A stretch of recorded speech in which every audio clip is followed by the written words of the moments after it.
attending the meeting. Thank you.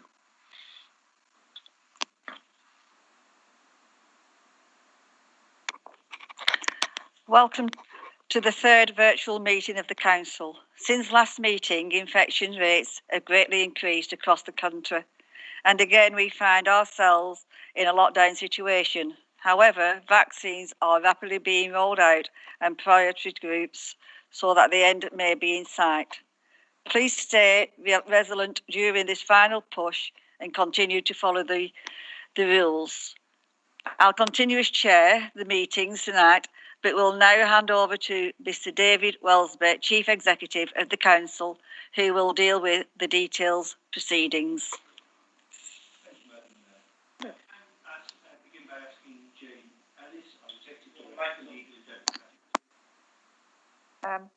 Thank you, Mr. Thank you, Madam Mayor. Can I begin by asking Jane Ellis to do a roll call of the members present? Thank you, Jane. Thank you, Mr. Wellsby. Firstly, the worshipful the Mayor, Councillor Harrison. Yes, I'm here. Councillor June Harrison, Mayor and the Barnfield Ward. Councillor Judith Addison. Councillor Judith Addison, Emmanuel Ward, Oswald Twistle. Thank you. Councillor Josh Allen. Councillor Allen. Can I just say apology from Josh? He has been suffering with COVID and will not be attending the meeting. Thank you. Councillor Mohammed Ayub. Yeah, Councillor Mohammed Ayub, Central Ward. Thank you. Councillor Jean Battle. Yeah, Councillor Jean Battle, Councillor for Church. Councillor Sarah Brickliffe. And Sarah, apologies from Sarah, she's unable to attend. She's tied up in another meeting. Thank you. Councillor Stephen Button. Councillor Stephen Button, Altham Ward. Thank you. Councillor Andrew Clegg. Councillor Andrew Clegg, Milnshire Ward, Accrington. Thank you. Councillor Lorraine Cox. Councillor Lorraine Cox, Church Ward. Thank you. Councillor Paul Cox. Councillor Paul Cox, Milnshire Ward, Accrington. Thank you. Councillor Munsif Dad. Councillor Munsif Dad, Spring Hill Ward, Accrington. And I'm sorry, I think I might have missed Councillor Nordad Aziz.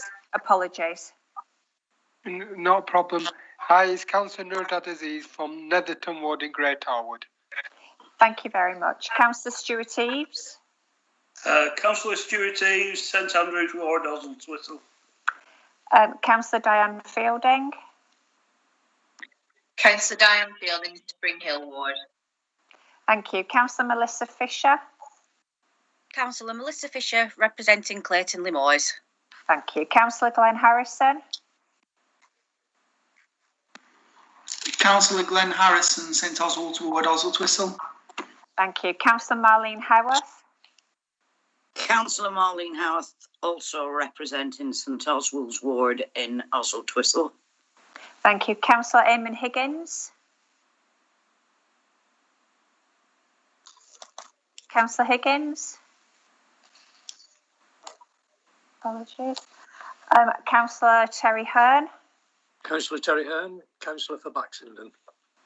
Thank you. Councillor Abdul Khan. Councillor Abdul Khan, Central Ward, Accrington. Councillor Chris Knight. Chris Knight, Councillor for St Oswald's Ward in Oswald Twistle. Councillor Patrick McGinley. Patrick McGinley was struggling to get on a few minutes ago. I don't know if he's managed yet, but I did talk to him beforehand. Thank you. Councillor Michael Miller. Councillor Michael Miller, Rishton Ward. Thank you. Councillor Jenny Molyneux.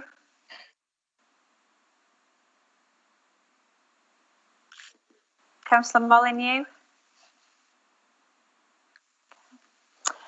We have apologies. Sorry, I was just struggling to get the unmute button. I apologise. Councillor Jenny Molyneux for Overton Ward, Great Harwood. My apologies.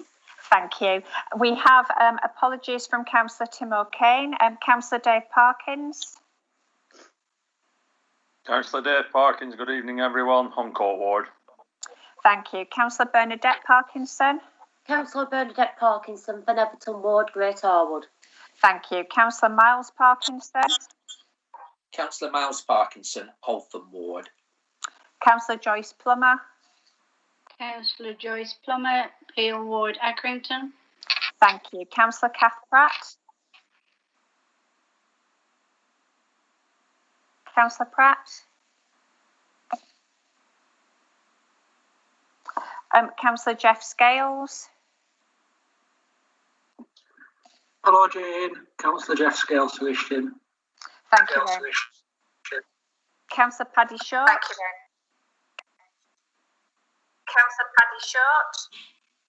Councillor Paddy Short, Peel Ward, Accrington. And Councillor Kate Walsh. Councillor Kate Walsh, Rishton Ward. Thank you very much. That concludes the roll call. Thank you. Apologies and absences. I have one from Tim O'Kane. Is there anyone else? As I've already said, Josh Allen and Sarah Brickliffe, Madam Mayor. Thank you.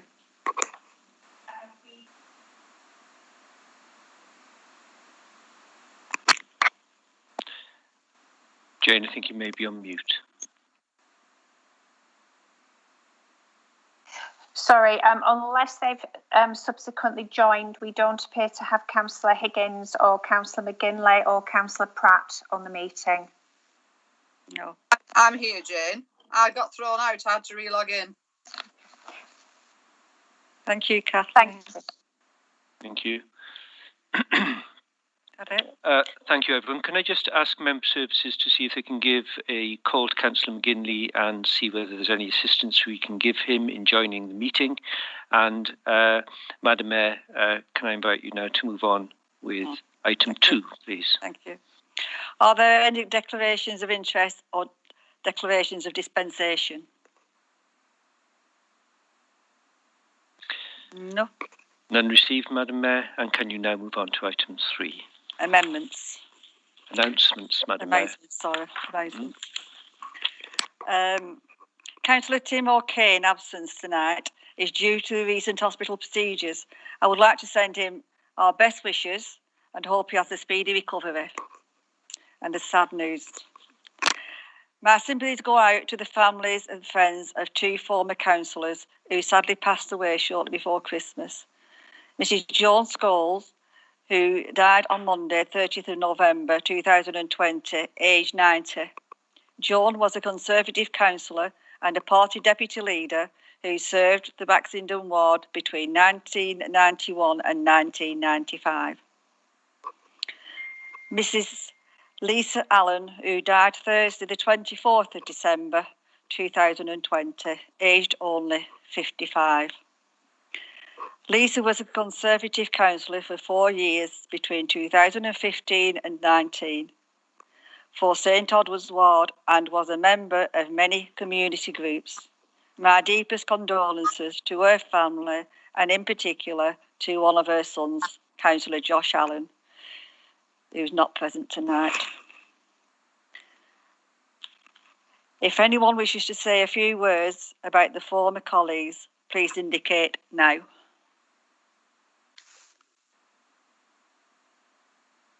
Madam Mayor, can we in turn invite Councillor Marlene Howarth as leader of the Conservative Party, followed by Councillor Miles Parkinson as leader of the Labour Party, just to say a few words, please. Thank you. Marlene, please. Thank you, Madam Mayor. Thank you, David. Yes, on behalf of the Conservative group, we offer all our condolences to both families. Unfortunately, I didn't know Joan.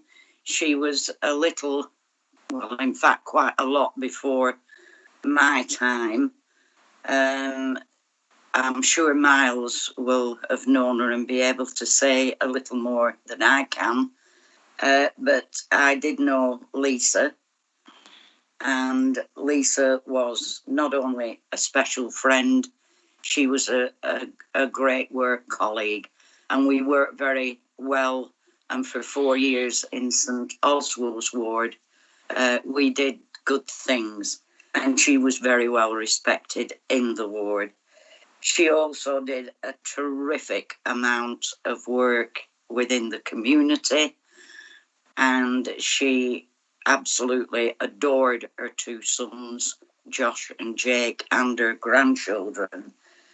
She was a brilliant worker, and she will be sadly missed by other councillors, by the people in Oswald Twistle, by the Conservative group, by all of Hyndburn, her sons, and especially by me. She will be missed. And my thoughts go out to Josh and Jake at this very, very sad time. Thank you, Chair. Thank you. Miles, please. Thank you, Madam Mayor. Firstly, our condolences on behalf of the Labour Group to both families at this difficult time, especially at this time of the new year. Now, firstly, Joan just left the council as I came on in 1995. It may seem only yesteryear, but it's some 26 years ago. I know both. We've probably only got Councillor Jean Battle and Councillor Dave Parkins who served at that time, and will know Joan's dedication to the borough. Both Lisa and Joan came forward to do representation on behalf of others, to the benefit of the borough and to the benefit of their wards and residents. As I've said previously, that's not a simple task.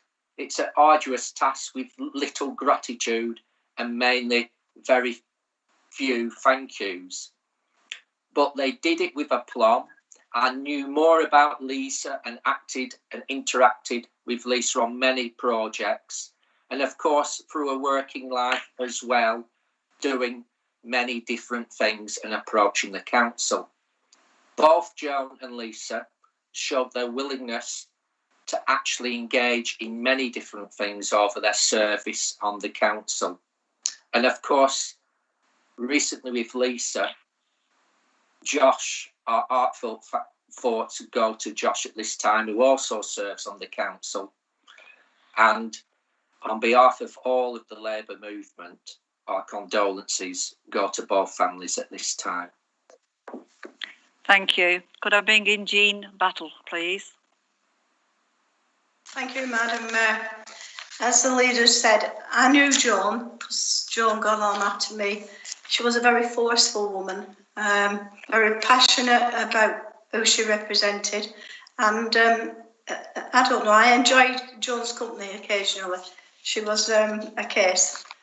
Lisa, yet again, she was a very community-spirited person working in the community, and I did have a few words with Lisa when she first got ill, and it's sad that people have to go so young, so I'm, my heartfelt sympathies go to both families. Joan did live to a grand old age of 90, which was great. It's a pity she didn't stay on the council until she was older, but she was a character. Thank you. Thank you for that. I don't think we've anyone else.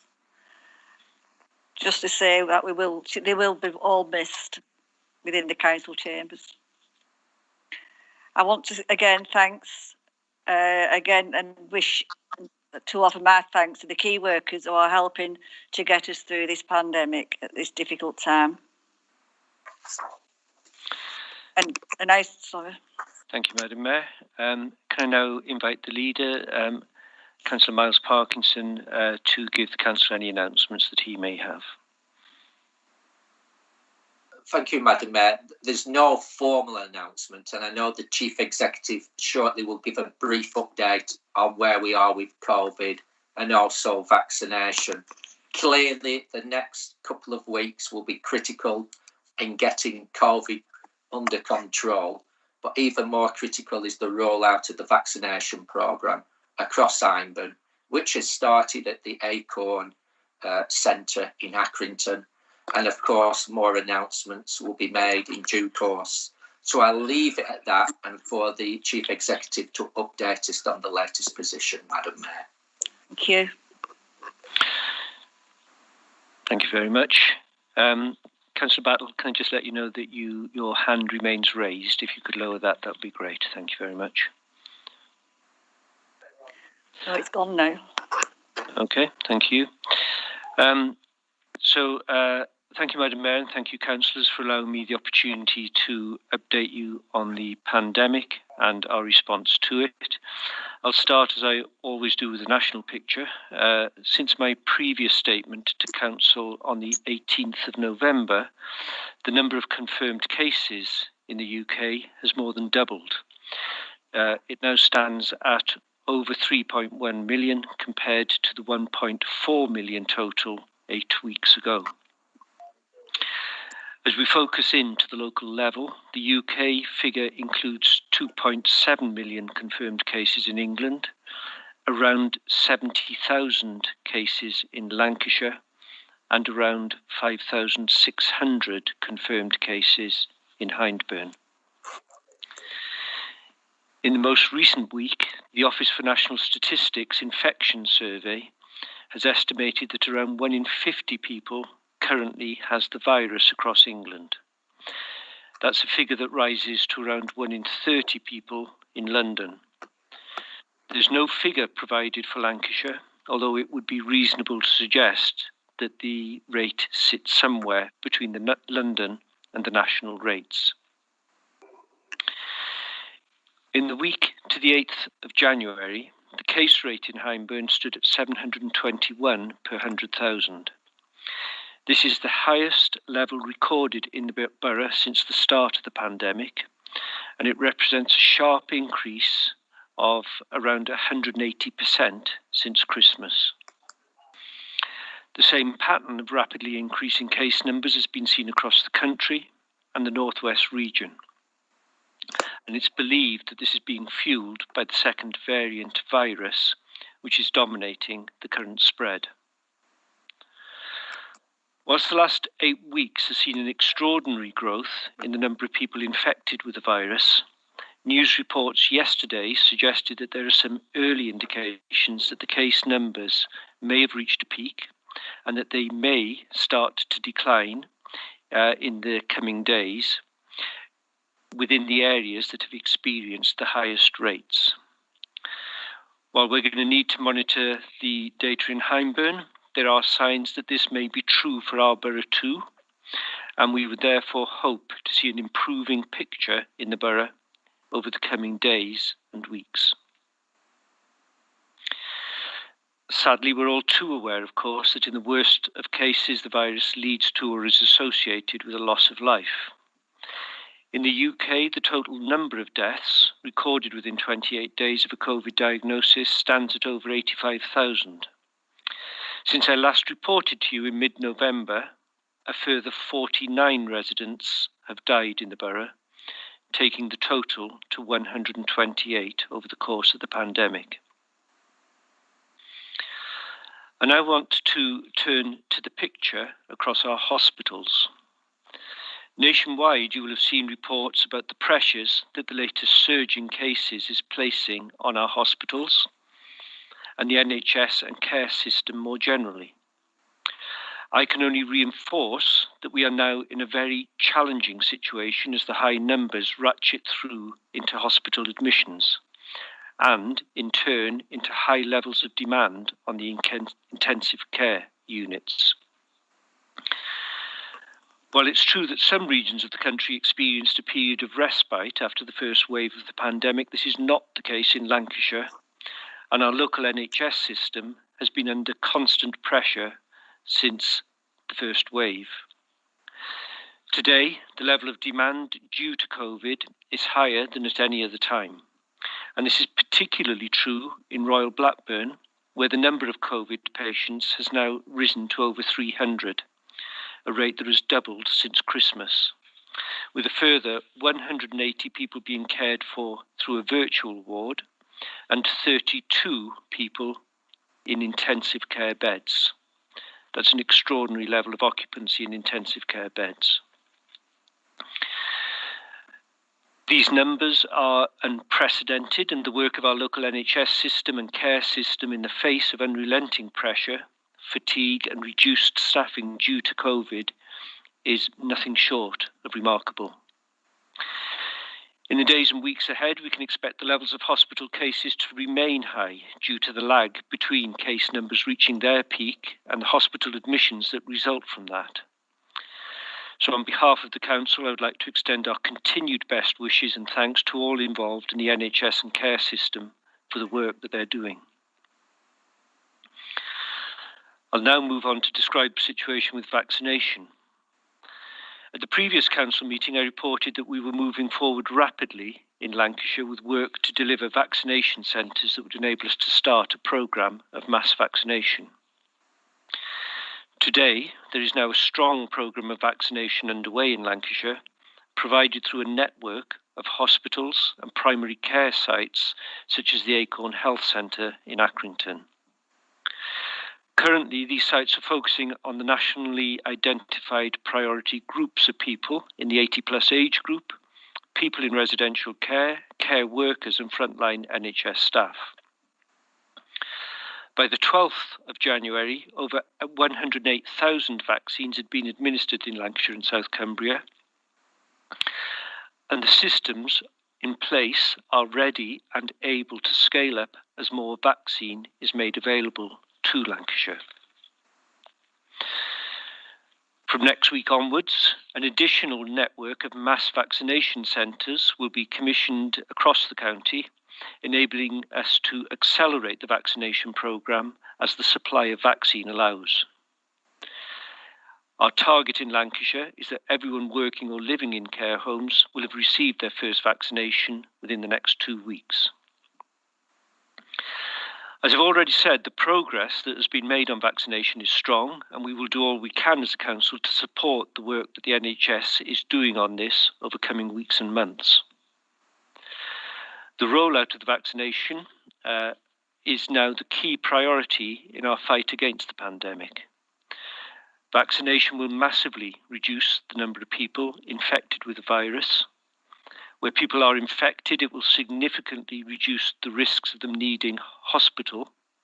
And where they are hospitalised, it will significantly reduce the numbers who die with the disease. As a result of this, it will make sure that our NHS system is not overwhelmed and help to ensure that it is not prevented from doing all the other work that we all need and rely on the NHS to do. For these reasons, I would urge people to take up the offer of vaccination when it comes and to support us in the steps that we need to take to overcome this pandemic. That concludes tonight's briefing, Madam Mayor, and I'd now like to open for contributions from councillors. Thank you. So, councillors, if you wish to indicate, please do. As I said, on my screen, Jean, I can still see you indicating, so I'm not sure why that would be, since others say that you've lowered your hand.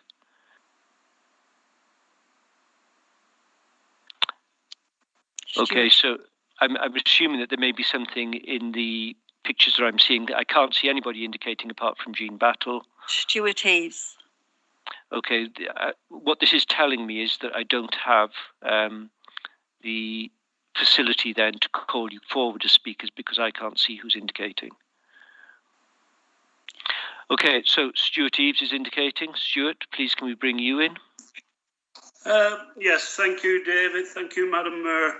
I actually received my second vaccination last Wednesday, and I've got to compliment the borough on how well they've rolled it out, really, and the fantastic work that's being done by all the COVID marshals and the medical staff. Like I said, I think it's been done very, very well, and I am highly impressed with how it's been done. Thank you. Thank you, Steve. I don't think we have anyone else, do we? Oh, sorry, Patrick McGinley. Yeah. A very good evening, Madam Mayor, Mr Wellesby and everyone present. Just to set the record clear for you tonight, I am no longer a Conservative. I resigned from a local group and the local party.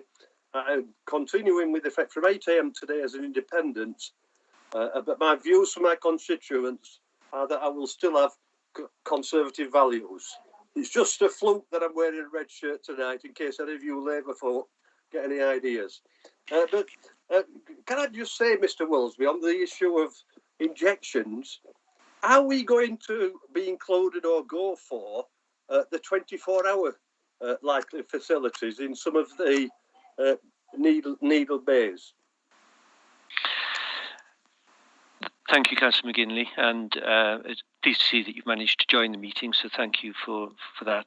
There is no announcement to that effect, although we do know, of course, that nationally that is being discussed, and what we're told is that, as the production and supply of the vaccine steps up, we will want to scale up all operations and pull out all the stops to get the vaccination done as quickly as possible. As I said in the presentation, there is nothing more important now in this race against the pandemic than to get as many people vaccinated as quickly as possible in order to try and prevent the NHS from becoming overwhelmed. Thank you. Councillor Battle, it's been suggested to me that if you could raise your hand and lower it, that might clear it from my screen, and that would just make it easier for me to see who's indicating. Could you try that, please? So raise your hand and lower it.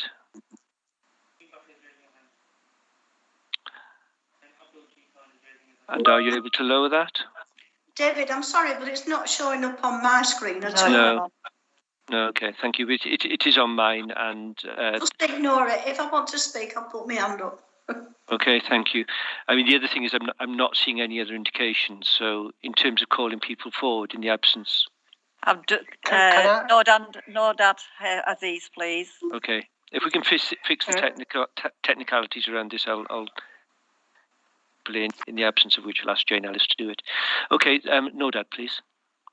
Apologies, David, for interrupting, but I don't think my hand's working. So it's just to recognise, obviously, we've got the vaccine from Oxford University, and then you've got the Pfizer one.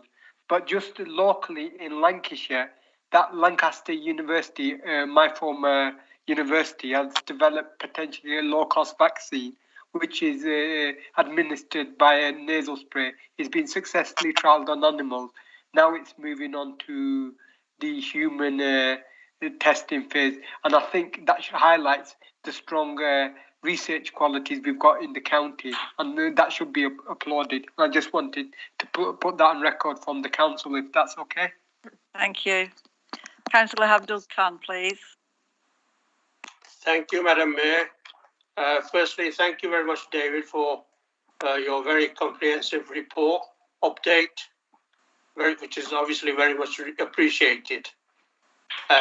Secondly, what's the procedure of invitations to people for vaccinations?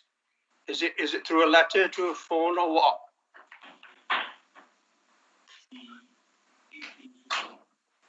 You're on mute. The GPs will be organising the invitations for people. I think it will come through letter, and it may also come through a telephone call. But it will be all organised in strict order according to the nationally identified priorities. So the over 80s, NHS workers, care workers, people working in residential care homes. So that's the position as things stand. Thank you. Thank you. We move on now. There's no more. Thank you. Can I just offer my thanks to all the NHS and care workers as well, please? Question time. No questions have been submitted. Urgent decisions taken. Can I invite the Leader of the Council to introduce this item, please? Miles Parkinson.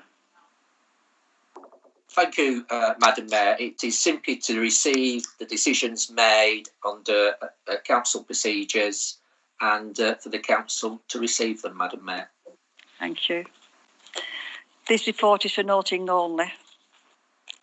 No votes are required. Minutes of the Cabinet. Can I invite the Leader of the Council to introduce these items, please? Thank you very much, Madam Mayor. I simply move the minutes of the Cabinet as outlined within the agenda pack formally to the Council. Have we got a seconder, please? Paul Cox. Councillor Paul Cox. Yes, Madam Mayor, I'll second that. The report is for noting only. No votes required. Minutes of committee. Can I invite the Leader of the Council to introduce this? Seconded by Paul Cox, please. Thank you, Madam Mayor. I move and outline the minute book presented to the full Council. I'll second that as well, Madam Mayor.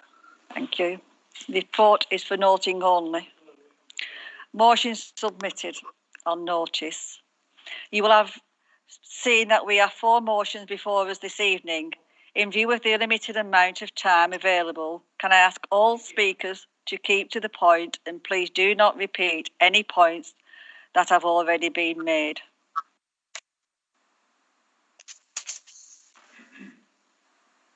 Thank you, Madam Mayor. Hopefully now we've overcome the technical issues. We have no amendments notified to us within the timescale, so no amendments will be allowed this evening. Members are reminded that when a vote is due to be taken, unless the member has indicated in the chat function that they intend to object or abstain, the motion will be deemed to be carried. And if there are objections, then I may first see whether or not there are block votes from the parties before moving to individual votes if necessary. I did say, Councillor McGinley, before you joined, that given that you now are outside of the group system, we will seek your view individually on any motion at the end of the debate. So we'll be doing that too. Thank you, sir. Thank you. So, Madam Mayor, the first motion. Please will members now move the first motion, which is Skipton to Colne rail lines. Move is Nordate Aziz and seconder is Dave Parkins. I propose the motion as outlined, Madam Mayor. Thank you. Have we anybody? Madam Mayor, and reserve the right not to speak. Thank you. Thank you. Thank you. Can we invite Councillor Aziz, please, to speak to the motion, and I will then call speakers. Politics has changed over the past decade. Gone out of the window is decisions based on rationale, rigour, or a record of delivery. Now it's short and catchy slogans tested via focus groups. We had Northern Powerhouse, get Brexit done, oven ready, levelling up is being the latest iteration. This is something the Conservatives have mastered, as clearly they have not delivered, having been in power for over a decade. Even today, they announced the withdrawal of funding for Transport for North for their flagship ticket card funding, and they're cutting funding for the North for transport. This is so. Anyway, I digress from this motion. It's been a year since our MP was elected, using exactly some of them slogans. She made significant promises about levelling up. Now it's time to deliver. I note that Hyndburn has missed out yet again on any high street funding. After all the bluster from our MP of writing to the different ministers and meeting the different ministers, we lose out yet again. We have lost out even when the Public Accounts Committee, the report on the town's funding allocation, has said the selection process was not impartial and almost certainly subject to political interference from ministers. It is clear in this Conservative government, decisions are not based on what you know, but who you know. In this chamber, in 2015, we passed a motion requesting rolling stock for trains to Manchester via the Todmorden Curve. And if my memory serves me correct, the rolling stock that had been allocated had been redirected to Oxfordshire. We had a situation where we had a completed piece of track but no rolling stock. We passed that motion in March, April of that year, and by May, we had the first trains ran from East Lancashire to Manchester via the Todmorden Curve. I still have emails from rail enthusiasts who acknowledge my work as they undertook the first journey on that reinstated line. You only have to look at the passenger numbers over the past few years from Accrington to highlight how much of a positive impact that line has. The Todmorden Curve has empowered people in Hyndburn and East Lancashire. Good transport links create aspirations, increases in social and economic mobility. My younger sister is one of them. She has now has the confidence to get on the train at Accrington to go to Manchester for her studies. That train has allowed her to follow her dream. That is why we need to maintain support and pressure for the re-establishment of the Skipton to Cole rail link. It will open another route towards east-west connectivity, as well as open the job market to our residents. This includes opening a viable transport link to the biggest financial services sector outside London, as well as attracting people into the area. It will give us a fast and reliable access to more universities. This is what Levelling Up and Northern Powerhouse is about. Beyond the slogan, but actually in action. But now we hear the Conservative government is now looking at ditching this project. That's why it's important that we support this motion tonight. This campaign should be holistic. It shouldn't be just a piece of track reinstated, but we should look at the Huncourt Freight Terminal, which will build and boost our strong manufacturing base and allow goods that manufactured and originate in East Lancashire, allowing them to get to market and their final destination more efficiently and with a potentially less carbon footprint than other methods. I will continue to champion this cause as I want to transform this area, and it's something that I'm really, really passionate about. I will continue to do this rather than just rely on catchy slogans and copying and pasting Facebook posts. Thank you very much. Thank you. Thank you, Councillor Aziz. I have one indication at present, and that's from Councillor Marlene Howarth. Thank you, Chair. Nuridad, the Conservative Party will support this motion, but I feel that I want to say that our MP, Sarah Brickliffe, works very, very hard and is continuing to work hard on solving issues such as you've brought up. But I have to say that we feel the residents of Hyndburn will be a little disappointed that in the middle of a worldwide pandemic with thousands of people dying, we are sitting here debating a train service between Skipton and Colne. Good motion, wrong timing. Thank you. Thank you, Marlene. Next to indicate, Councillor Munsif Dad. Thank you, David and Madam Mayor. I welcome this motion, and I think the other important thing is that the commitment Councillor Nuridad Aziz has on the rail and road networks. If it was up to me, I would actually make him Rail Transport Minister next, because the sort of work that this person actually brings to the council and gives opportunities for people like me to support, and or more importantly, actually highlight this to our government is important. I take issue with the comments from Councillor Marlene Howarth. I think I don't see any motions here from the Conservative Party which actually would highlight the issues that are currently we are facing. These motions are here, and these are the views of the local residents that the government needs to hear. We hear devolution, we hear Northern Powerhouse. Like Noordad Aziza said, these are merely words. Now, we have to start somewhere. As a local councillor, I welcome this motion. I will support it. I encourage my colleagues to support it as well. Thank you, Munsif. I'll now move to Councillor Miles Parkinson. Thank you, Madam Mayor. I mean, clearly we have to look to the future and we have to get past COVID and the pandemic at this critical time.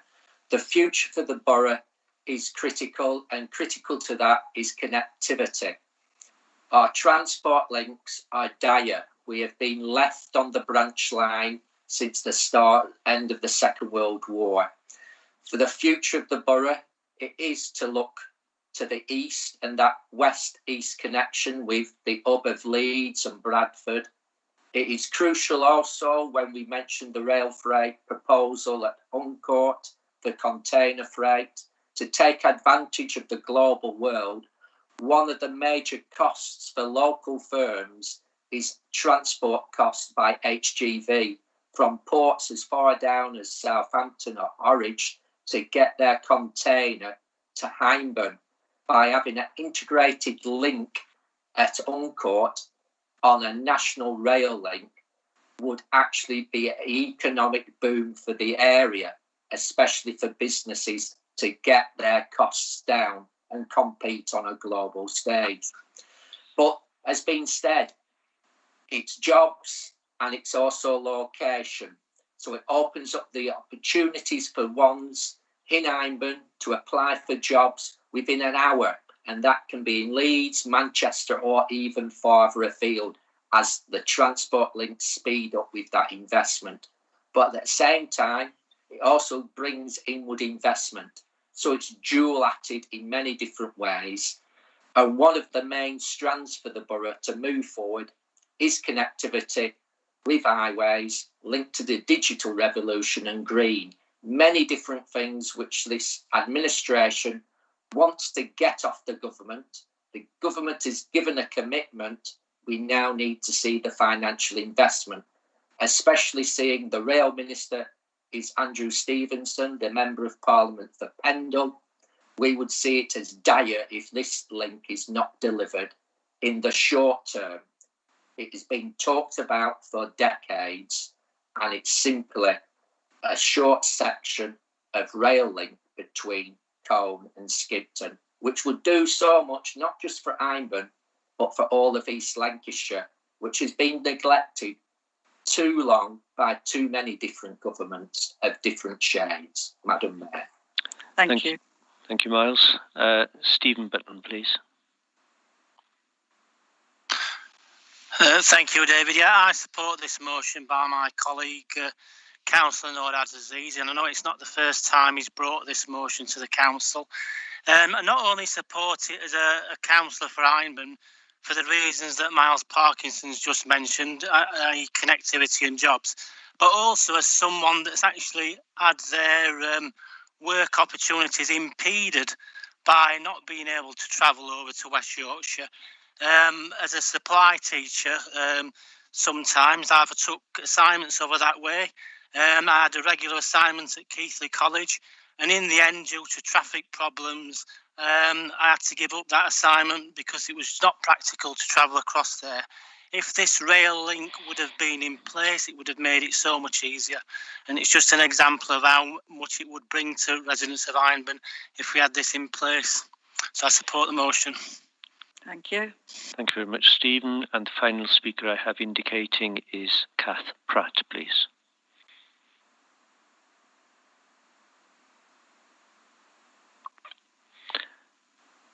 You're on mute, Kath.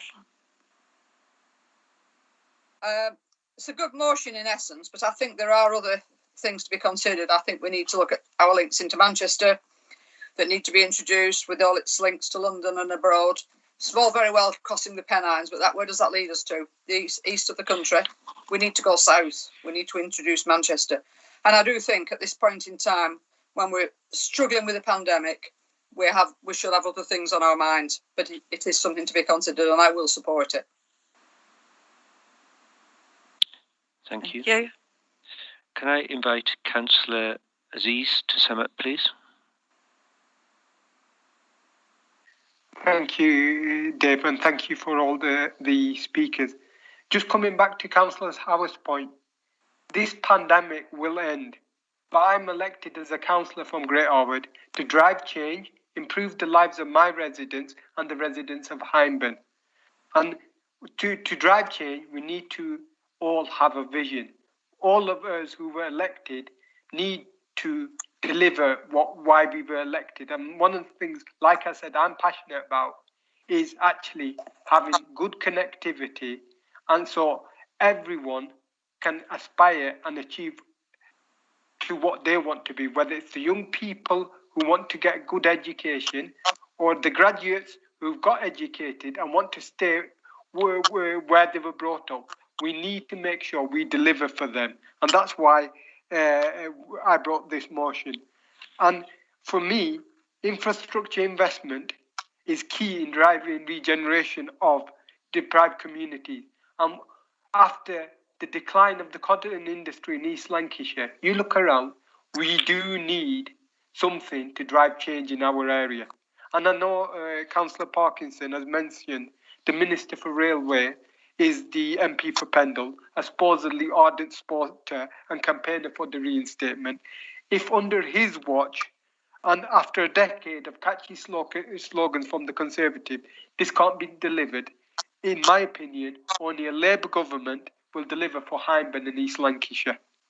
I believe in this project, and that means I'm a fully paid member of the campaign group's CELRAP, the Skipton to East Lancashire Rail Action Partnership. I pay respect to the CELRAP board for their continued endeavours on the reinstatement.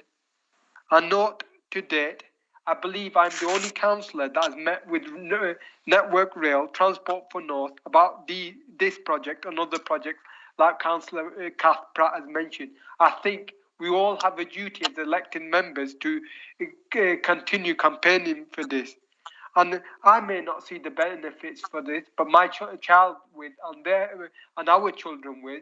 So that's why, even though we're in the middle of a pandemic, we need to keep on campaigning and keep the pressure on. Thank you very much. Thank you. Thank you, Councillor Aziz. Councillor McGinley, can I say that I have seen your hand? However, since Councillor Aziz is the mover of the motion has just summed up, I'm not able to take your contribution. Apologies for that. So I see no objections or requests for a recorded vote under our council procedure rules. So if anybody does so wish to indicate, then please do. In that case, Madam Mayor, that motion is carried since nobody's indicated that they wish to object, abstain or ask for a recorded vote. There's no need for us to go to a block vote. Thank you. Please would members move the second motion, UK Shared Prosperity Fund. Dave Parkinson is the mover and seconder is Stephen Button. So can we invite Councillor Dave Parkins to move the motion, please? Thank you, Madam Mayor. Thank you, Mr. Wellesby.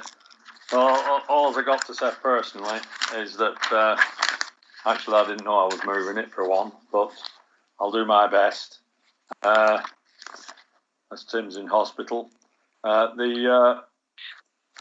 Tim said in the motion, everyone's got it in front of them. I don't know whether the public have, but... Sorry, Dave, if you don't mind a brief interruption, you're moving it. Do we have a seconder for that motion, please? Steve Button. I'll second the motion. Thank you, Councillor Button. So, Dave, we'll just return to you now. Thank you. Yeah, thank you, Mr. Wellesby. Yeah, all I can say, like I said before, I'm moving this motion because at the end of the day, the government did promise money, which we've got to wait now till 2022, I believe. The voluntary sectors have had £500 million apparently, but I shall move this motion and ask for the seconder to speak after me. Thank you, Mr. Wellesby. Thank you. Can I say I don't have any indications yet? Councillor Button, would you like to speak? Well, I'll be very brief because my paperwork suggests I was seconding motion 4 actually, but I'm happy to second it anyway. I'm not going to say anything on this because it was Tim's motion and Tim's being held up obviously. But what I will do is implore councillors to support the motion because I support it. Thank you very much, Stephen. Can I now invite Councillor Glenn Harrison to speak, please? Yeah, sorry, it was just a mix-up, and forgive me, I made it wrong. Because Tim was going to be the proposer of the motion, I believe that Nouadad Aziz was to be proposing the motion, and that might be why he felt like he's not being prepared there. Nouadad has indicated to speak. It was just a point of order, really. I believe Councillor Aziz wished to propose the motion, but it was a late intervention due to the illness of Tim O'Kane. That just explains for Dave's reason, because he's probably just been caught unawares there. That's all. Sorry about that. Thank you very much. Follow that, Nouadad. I've actually got Tim's speech, so I've actually got the proposer's speech in all of this, so I do have his speech. So before I speak, can I place on record my well wishes to Councillor O'Kane, because I know we all want him back safe and well, representing his beloved Clayton Moors as soon as possible. So the Councillor Kane's speech says, this motion seeks to clarify how the Conservative government will make good on its promise to replace all the generous EU grant money that Hyndburn received and one was reliant on, because without it, many worthwhile groups and projects will flounder. Promises on money are easy, cash in the bank and another. In 2017, the UK government announced that it would replace the EU structural fund with the successor. In the 2019 manifesto, the Conservative Party reiterated this pledge and committed to, at a minimum, match the size of the structural fund in each nation. We are yet to see any of this. The funds aims to rebalance regional and social and economic disparities. There are two main funds: the European Regional Development Fund, which promotes balanced development across the EU, and the European Social Fund, which invests in employment-related projects, human capital works, and young people. Together, the structural funds add up to 282 billion, and that account for 26% of the EU total budget.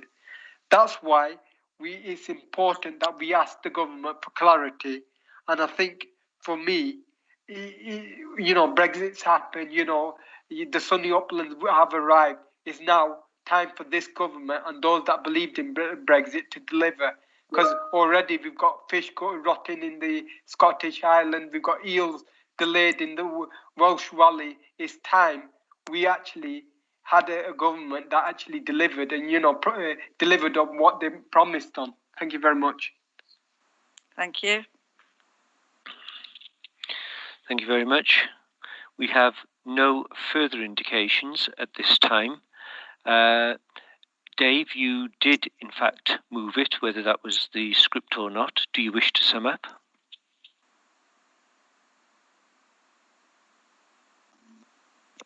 Thank you, Mr. Wellesby. I'd just like to thank everyone for their speeches tonight, and hopefully everyone in the council will support Tim's motion, and let's get on with it and see what happens up till 2022. Thank you, Mr. Wellesby.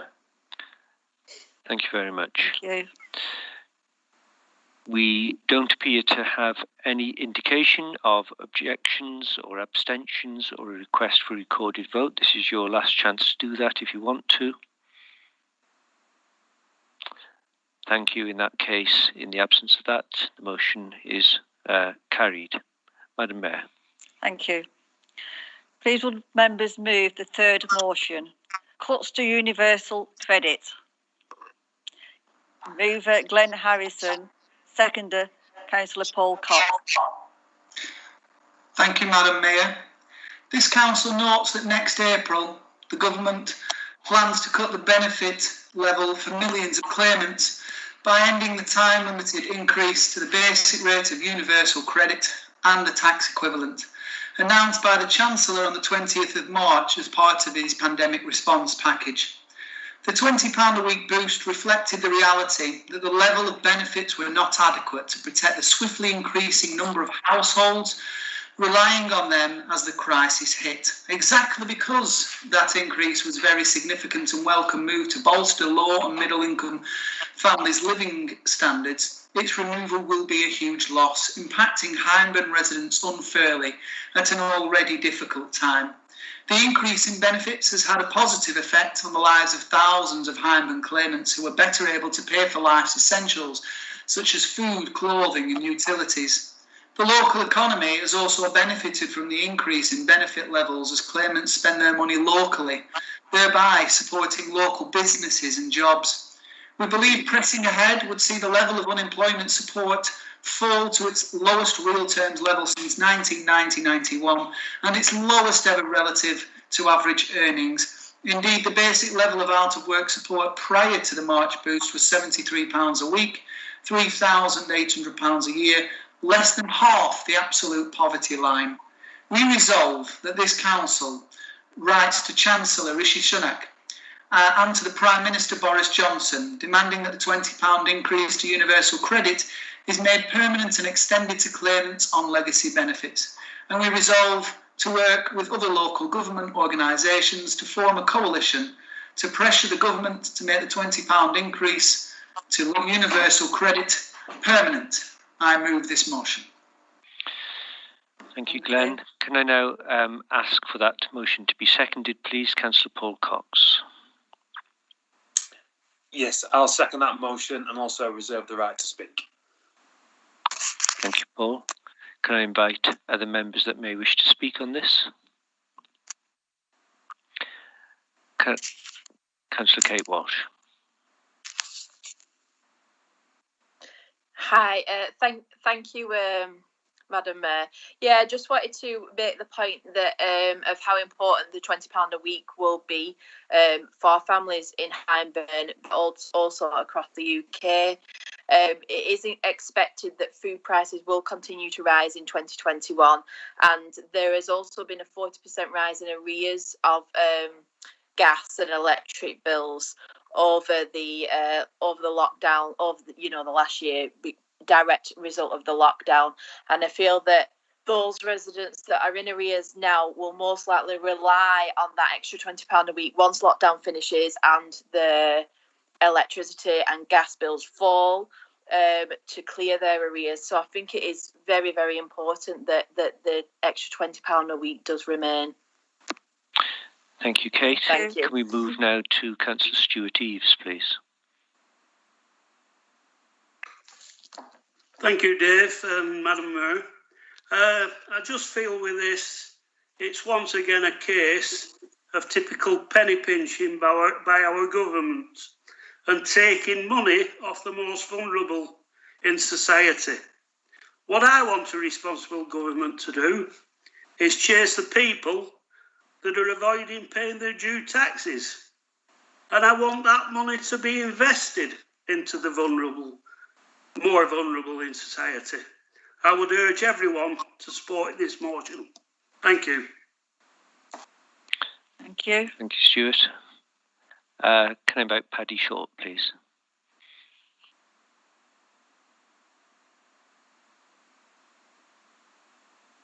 You're on mute, Patrick.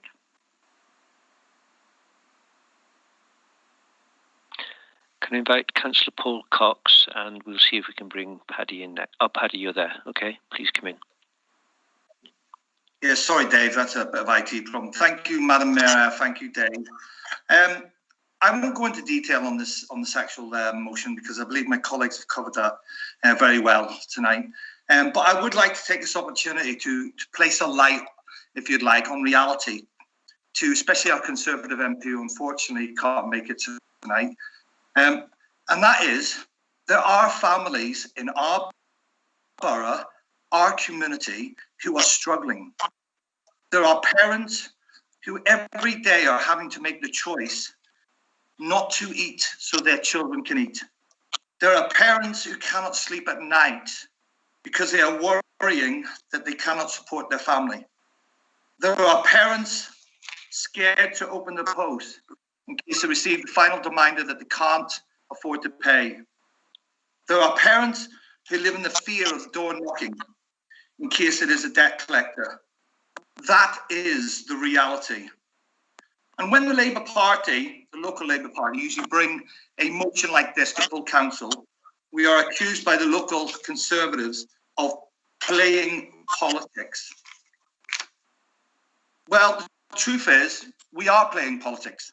We are playing politics because it is political decisions.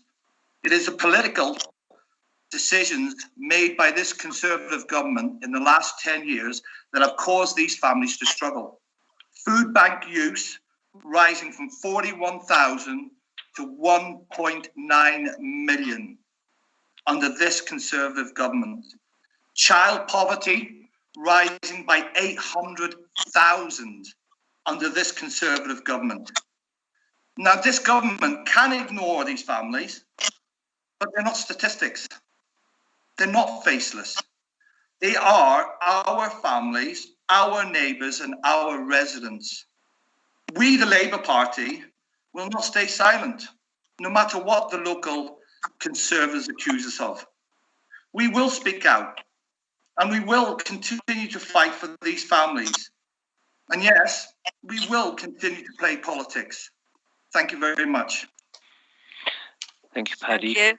Paul, you had indicated you still want to speak. Please come in then, Paul. Yes, I do want to speak. Since we entered the first lockdown in March last year, I've been working with the Hub and volunteering, and it really brought home to me the situation that many of our residents are facing. So when it was announced there'd been increased to the basic rate of universal credit, you thought, yeah, it's a step in the right direction.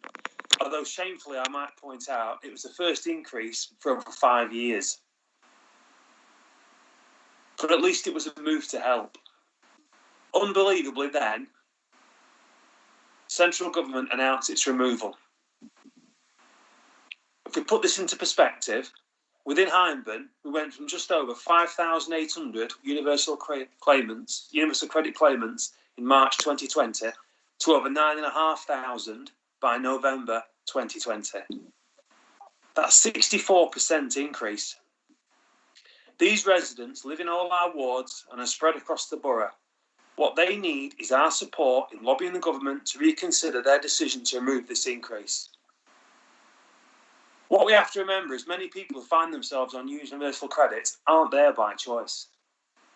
I also appreciate not all of them are there because of the current pandemic, the COVID situation. But what they're all reliant on is a very modest income that essentially to them is a lifeline.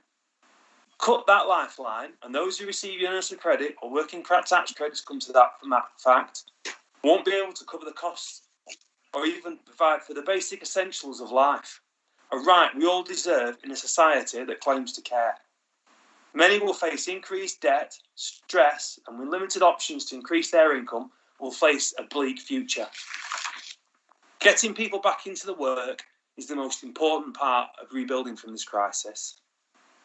But every economic indicator points to a long road ahead. The extension of the furlough scheme is an example of that. Certain sectors have been decimated, job vacancies have slumped, and it will take time for people to retrain and find new employment.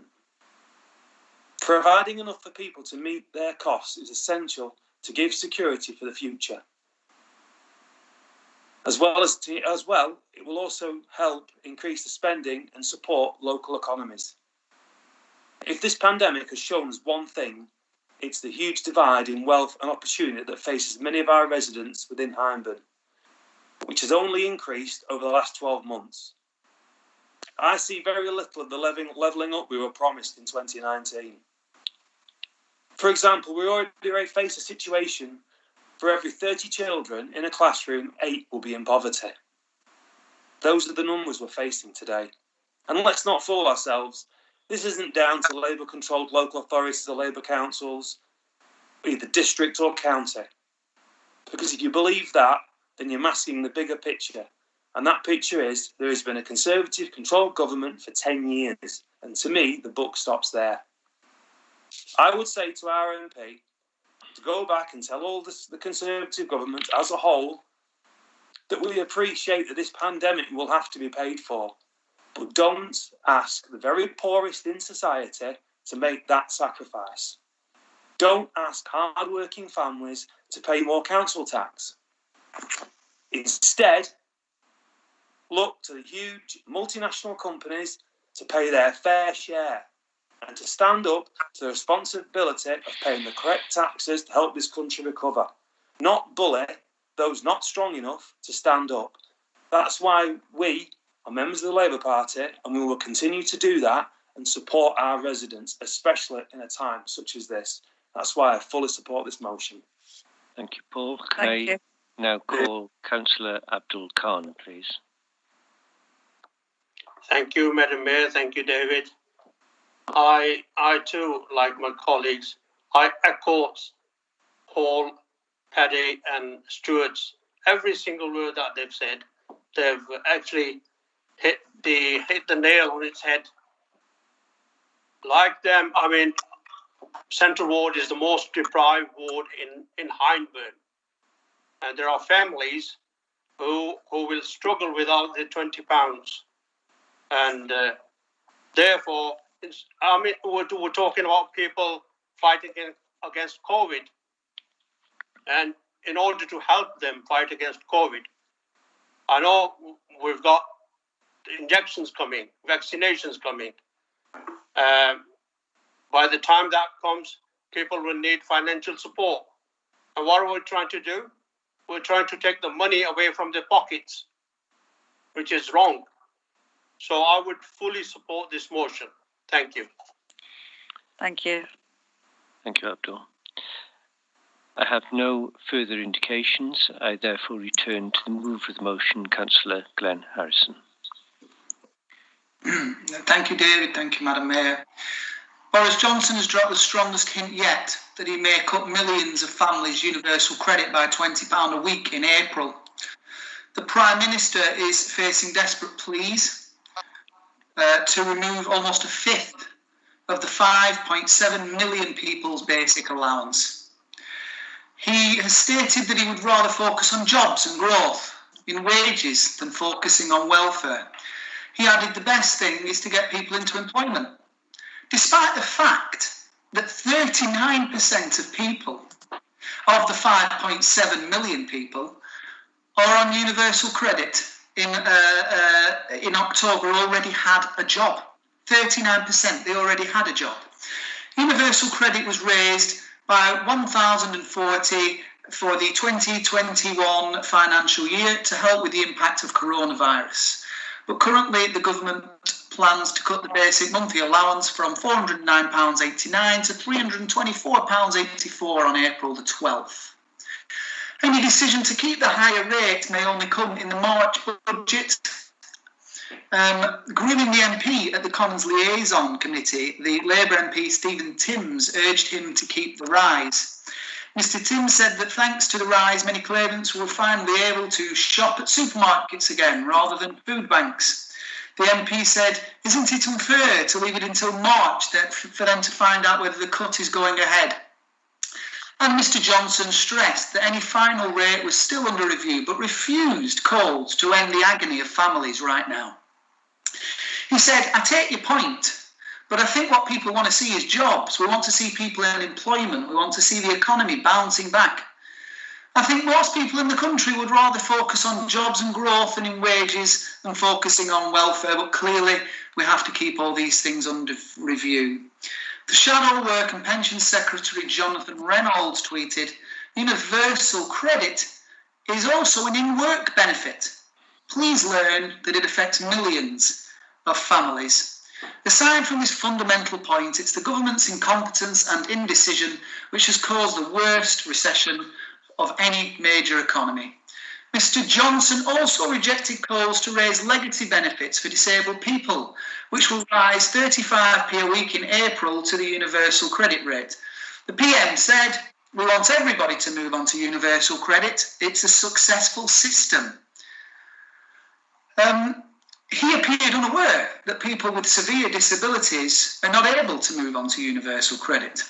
Keir Starmer and the Tory former welfare chief have urged the Prime Minister to extend the raise. And the ex-Work and Pensions Secretary Stephen Crabb said last week, "Now is really not the moment to weaken our welfare safety net. Giving families on low incomes greater security for the year ahead by extending rather than cutting support is the right thing to do." In conclusion, I would hope that all people on the council of all parties and those of independent leaning views would support this motion, and it is for that reason I will be asking for a recorded vote. Thank you. Thank you very much. So you have asked for a recorded vote. I've also seen the same message from Councillor Nordad Aziz. Jane, will you just manage this process in terms of how many councillors come forward, please? We've got 2, so we need another 3 councillors to indicate that they would like a recorded vote, please. We have, thank you, enough indications are there. In that case, we now move to a recorded vote, and I will ask Jane to conduct the recorded vote for us through the roll call. Jane, please. Yep, I will read out everybody's name if you would kindly say for, against or abstain. Firstly, the Worshipful the Mayor, Councillor June Harrison. For. Councillor Judith Addison. For. Councillor Ayub. For. Councillor Nordad Aziz. For. Councillor Battle. For. Councillor Stephen Button. For. Councillor Andrew Clegg. For. Councillor Lorraine Cox. For. Councillor Paul Cox. For. Councillor Munsif Dad. For. Councillor Stuart Eaves. For. Councillor Diane Fielding. For. Councillor Melissa Fisher. For. Councillor Glenn Harrison. For. Councillor Marlene Howarth. For. Councillor Terry Hearn. For. Councillor Abdul Khan. For. Councillor Chris Knight. For. Councillor Patrick McGinley. For. Councillor Michael Miller. For. Councillor Jenny Molyneux. For. Councillor Dave Parkins. For. Councillor Bernadette Parkinson. For. Councillor Miles Parkinson. For. Councillor Joyce Plummer. For. Councillor Kath Pratt. For. Councillor Jeff Scales. For. Councillor Paddy Short. For. Councillor Kate Walsh. For.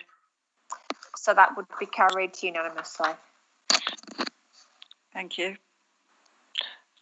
Madam Mayor, can I invite you to move on to the next motion, please? Yes. Please would members move the 4th motion, drain clearing in Hyndburn. Mover Glenn Harrison and seconder Steve Button.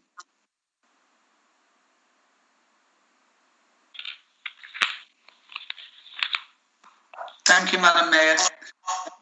Many roads in Hyndburn suffer poor drainage, which causes hazardous driving conditions on Hyndburn roads. As councillors, we report blocked gullies with regularity, only finding that the standard of works performed is inefficient and quite often offers no improvement whatsoever in remedying the issue of flooding. One such road is Lottis Lane in Hyndburn, between the Britannia Inn on Haslington Old Road and the King Edward pub at Guide. This road is a main cut through for many Oswald Twistle residents to access Royal Blackburn Hospital. It's a very fast road with visibility issues at certain points. This road is quite simply flooded, often even in light rain. As the weather grows colder, conditions on this road will only worsen. I requested added storm drains in this area, however, as yet, this has not occurred. Hyndburn Council resolves to write to the Highways Department at Lancashire County Council requesting that a full and urgent review is undertaken regards the state of Lancashire's gullies and review the effectiveness of their interventions when clearing drains. Presently, the system employed by the Conservative-controlled Lancashire County Council is simply not efficient and a waste of taxpayers' money. I move this motion. Thank you. Can we ask, please, for a seconder to that motion? I'll second the motion. Thank you, Stephen. Do you wish to speak at this time? Very briefly. Yeah, I fully agree with what Glenn says. I mean, I might not be a councillor in that ward area, but I am somebody that does travel the route regularly.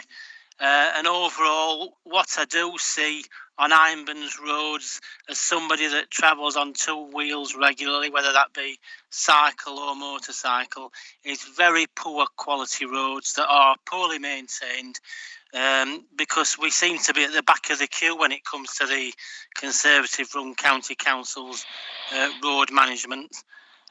So I fully support the motion, and I think we need to get our roads safer for our residents. Thank you, Stephen. Can I now call on Councillor Marlene Howarth, please? Thank you, Chair. Yes, in the main, we will support this motion. I do agree that there are quite a few gullies in the borough that are in need of some repair. But regarding the one in Lottis Lane, which I agree was quite bad, I can tell you that our Conservative county councillor has been dealing with this for some time, and I have a letter here, and that includes me. I've been dealing with it, and I have a letter here from county council, from the Highways District League Officer, which says, thank you for your email about flooding issues on Lottis Lane, Oswald Twistle. In light of your correspondence, we have completed works on our gully assets at Lottis Lane. 4 of the gullies at this location have been rebuilt with new storm gully frames. Whilst we undertook this work, we found a surcharge runoff with one other gully, which requires works. This is approximately 150 yards from the 4-lane ends. We are aiming to start this work in the next week or two. With the works we have already completed, there will be a big difference with drainage. We can also confirm that all the gullies are running freely after our works. I hope you find this information reassuring. So the work at Lottis Lane has been done. So maybe we should have some sort of amendment to the motion. And also I'd like to point out that a lot of the problems that we're having with gullies are owing to lack of underinvestment by the Labour group whilst they were in power at County Hall. And they left the Conservatives with the legacy of trying to put them right. But let's face it, it's given Councillor Harrison a great photo opportunity in his quest for a county council seat. As today's Observer shows, politicking at its worst. For the benefit of those who don't know, Councillor Brickliff has been, as I've already said, dealing with this for some time. It's now been done, and they are going to look at other gullies in the borough. And also, I'd like to ask Councillor Harrison when his next photo shoot's taking place. Maybe the Conservative group should organise a photo shoot with Councillor Brickliff, promoting all the things that he's doing, but doing quietly. Thank you. Thank you, Marlene. Can I invite Councillor Andrew Clegg, please? Thank you, Madam Mayor. Thank you, Chair. I agree and I fully support this motion. Since becoming a councillor, I have lost count of the number of block gullies that I've had to report time and time again. It's not just gullies, the state of the roads in general. Every year we see increases in council tax going up by the county council, and every year we see the roads getting worse and the quality of work getting worse and worse. It's not just gullies, it's the state of the roads. There's huge potholes which fill with water during rainfall. There's sunken curbs at crossing points which flood. There's cars going past soaking residents. I've lost count of the number of people that I see like standing at the roadside getting drenched through no fault of their own because of the state of the water that's collecting. This has been going on for years. I've lost count of the number of times that I've had to take pictures and send it on to the Highways District Lead directly, only to find that I've had to report it time after time. With the rainfall going up due to climate change, with the cold weather that we've had, the conditions that our residents are driving in is getting worse. And again, back to transport links. You know, are we supposed to invite people to come and travel here when we've got roads in the state that they're in?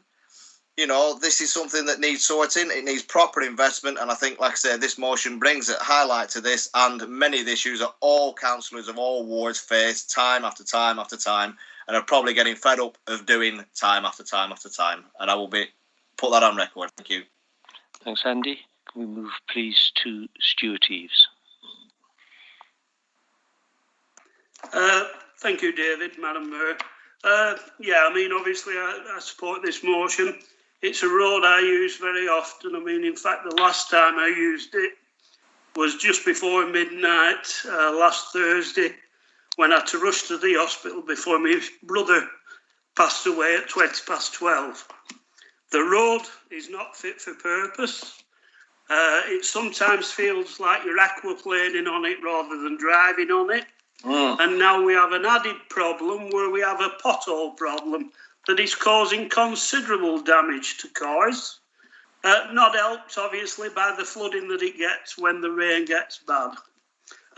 Like I said, I do support this motion. Thank you, Stuart. Can we move on now, please, to Councillor Munsif Dad? Thank you, David. I also support this motion. I think this is an issue right across Hyndburn, and of course right across Lancashire. I think the Conservative Party have been in control for the last 4 years or so, and start blaming the Labour government. When they were in control 4 years ago, it just goes to show where politics is going. I think the reason that the gullies are in such a state is underinvestment. And since middle last year, I think this particular service has been, well, not all of it, but a vast majority has been outsourced. What would you expect from a Conservative government? Yet again, outsourcing work, and then what you get is 3 or 4 months of no work at all, and then all of a sudden the work gets clogged up, and major roads and areas which have flooding risks get flooded, and work doesn't get done. 15th time, my colleague, Councillor Lorraine Cox, and myself have actually reported Hyndburn Road as one of the main roads in Hyndburn. On one side, towards Matterland, there are 4 gullies that have been blocked for over 12 months. Nobody has been, bothered to come and actually clean that up. There's water running through the roads every time it rains. This shows the incompetence of the Tory party at County Hall. I support this motion, and I'm happy to have my photo shoot with Glenn as soon as this motion is passed. I encourage my colleagues to vote for this motion as well. Thank you, Munsif. Thank you. And next to Paul Cox, please. Thank you, Madam Mayor and David. I think one of the things this pandemic has also shown us is issues with health and well-being. Now, one of the ways the government want us to address that is to take up cycling. Now, myself, since March last year, I've cycled over 3,000 miles around Lancashire and this borough. And I'll tell you one thing, unless you're very confident and very good on a bike, there's absolutely no way you'd risk riding on some of these roads. Some of these gullies are in an absolutely appalling state across Lancashire and in Hyndburn especially. What disappoints me is we always seem to find out about these repairs that have been done as a sort of a postscript. So are we saying we have to bring a motion to full council every time we have a gully we want repairing, and then all of a sudden it'll get repaired? Because I'll tell you something else that also bugs me. 74% of your council tax of every resident in this town goes to County Hall. Only 14% stays in Hyndburn. Of that 74% we expect to service. And I think the residents expect a lot better service than what they're getting from the Highways Department at the moment. That's why, again, I will be fully supporting this motion. Thank you. Paul.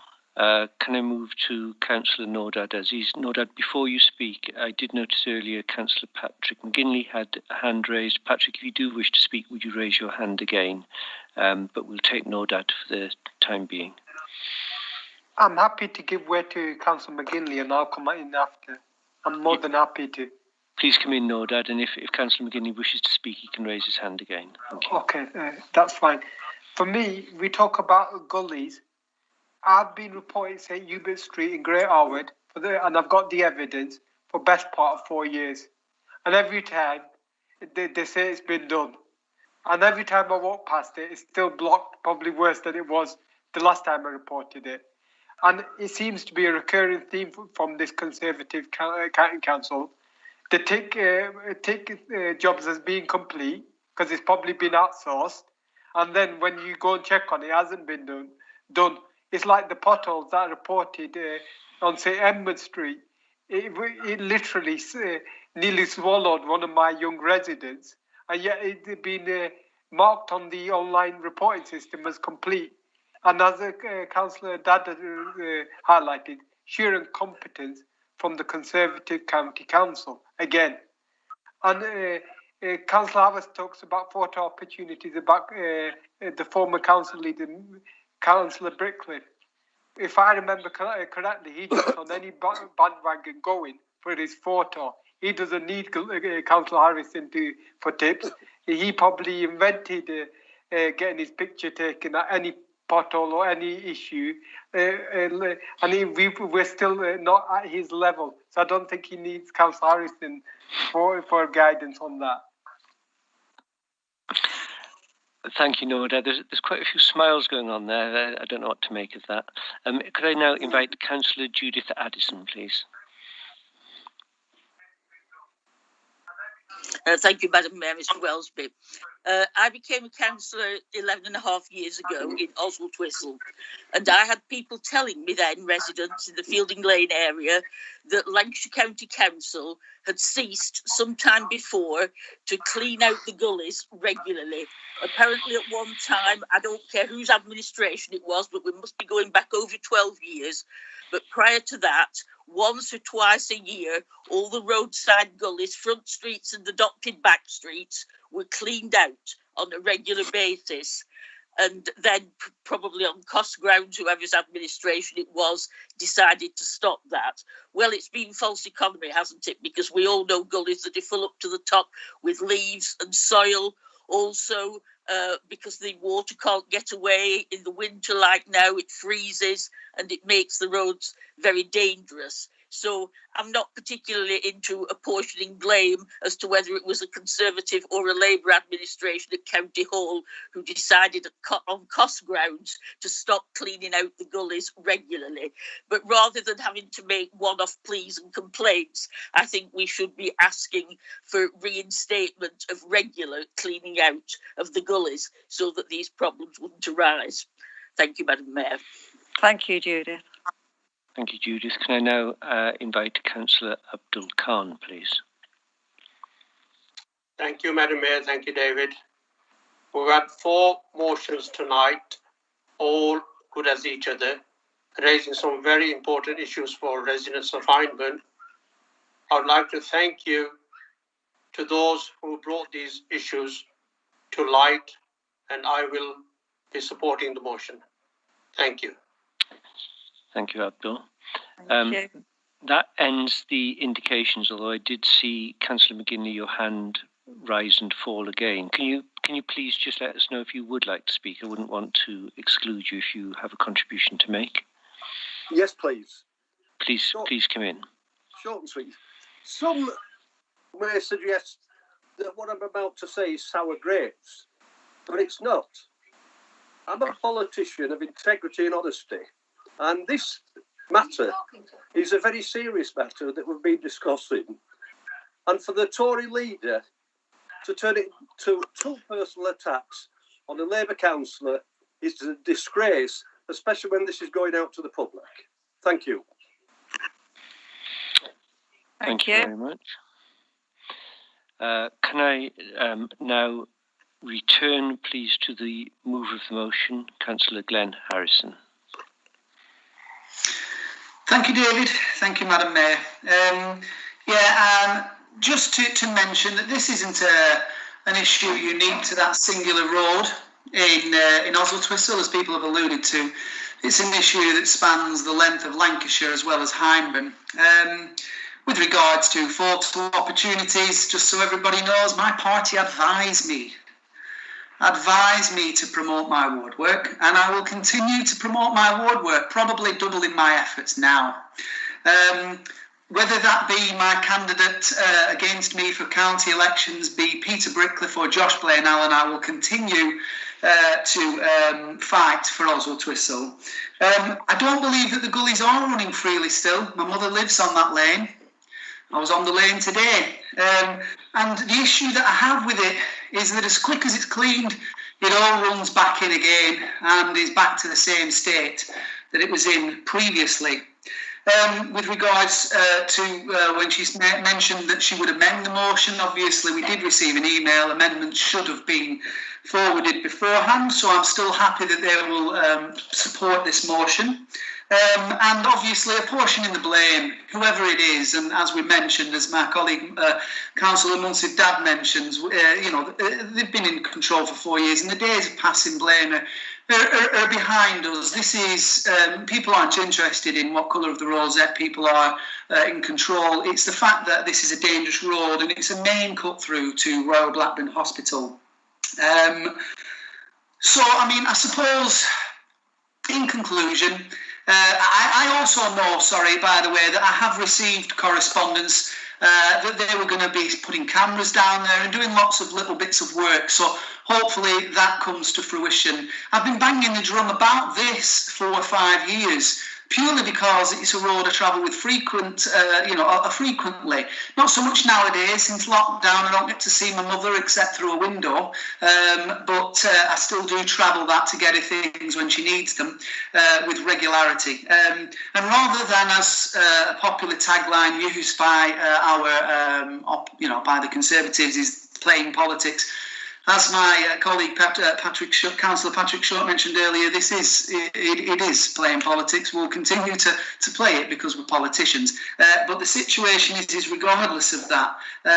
This road is a disgrace, and as many other roads in Hyndburn are. I take on board Councillor Judith Addison's point and agree with it, that actually cleaning them with regularity would be an absolutely phenomenal thing just to do, because on Lottis Lane alone and many others I have them swept several times a year and it simply doesn't do anything. And pushing water uphill is what we appear to be doing, to pardon the pun, because it simply doesn't do anything. It's back in the same state. So I think most people, even the Conservatives here and the independents amongst us, will more than likely support this motion. It's for the benefit of everybody in Hyndburn and in Lancashire as a whole. So I move this motion and hope that everybody would support it. Thank you.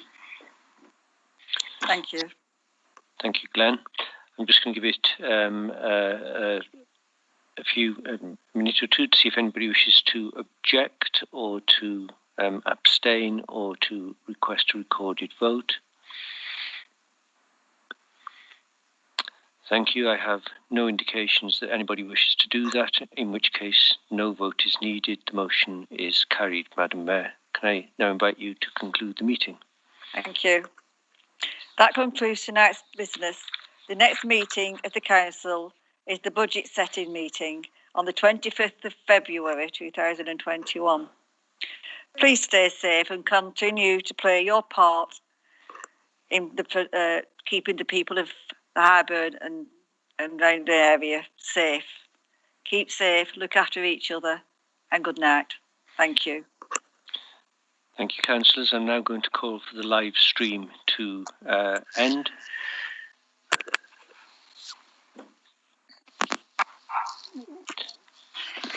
Thank you once again for your attendance and for your